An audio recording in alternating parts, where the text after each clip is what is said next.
Well, this probably will not come as a shock to anyone here in the church today, but I love being Catholic. I really love being Catholic. And one of the things that I love about being Catholic that our faith gives us is the saints. That's something very unique to our tradition. The saints are like a hall of fame of holiness, if you will. And they are those who we should look up to as we're trying to strive and live out our Christian discipleship. One of my heroes is Saint Mother Teresa of Calcutta, and you'll probably hear me preach about her a lot during my time here at Ascension. Saint Mother Teresa addressed the leaders of our country back in 1994 at the National Prayer Breakfast in Washington, D.C. She said that it is not enough for us to say, I love God, but I also have to love my neighbor. How can you love God whom you do not see if you do not love your neighbor with whom you do see, whom you touch, with whom you live? Good point. She concluded with, we also have to realize that in order for love to be true, it has to hurt, at least a little. Otherwise, there is no true love in me, and I bring injustice, not peace, to those around me.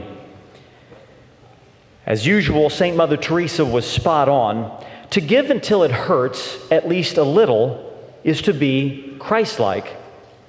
This is what it means to love our neighbor as ourselves.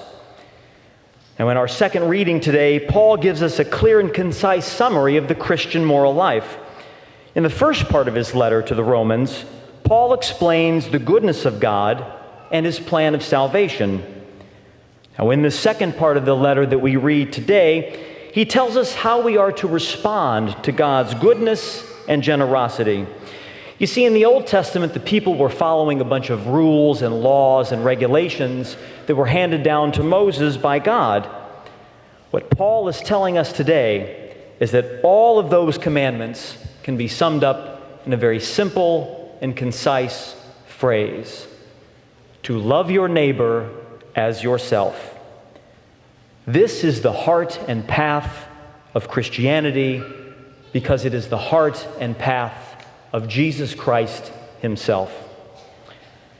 In our gospel today, Jesus shows us a way of loving our neighbor as ourselves that is both powerful and difficult. He says, if your brother sins against you, go and tell him his fault between you and him alone. Now, this could be in our own lives a time when we might feel misunderstood by a family member or friend. It could be a time where we might feel unfairly treated by a coworker or a classmate. It could also be the situation where we know by someone's actions, they are hurting someone else, so it doesn't really apply to us, but the other person is being harmed in the process. In these types of situations, it can be a real temptation for all of us to criticize, complain, or gossip. But this is exactly what Jesus is telling us not to do. This is what he's telling us to avoid.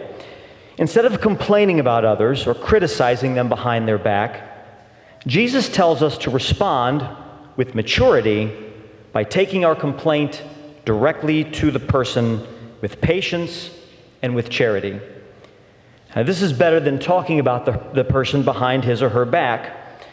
If it doesn't work, Jesus says, he recommends that we be patient and bring others into the situation who we believe will be fair and objective. Now, admittedly, this may not always be appropriate in all situations, but it may be appropriate in some cases. If you've tried talking to the person, if you've tried bringing in an objective party or parties, and none of this works, then do as the Lord suggests and treat the person like a tax collector. In other words, let it go. Just let it go. Now, this sounds great in theory, right? But it is not easy.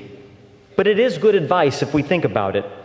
Criticism, backbiting, gossip, these are not useful at all, and they do nothing to bring about healing and reconciliation. Resisting the natural temptation that we have to judge and complain takes effort. But love always takes effort. And so a good question for us to ask ourselves, for you to ask yourself today, in light of our readings is, do I love my neighbor as myself? Do I love as Jesus loves?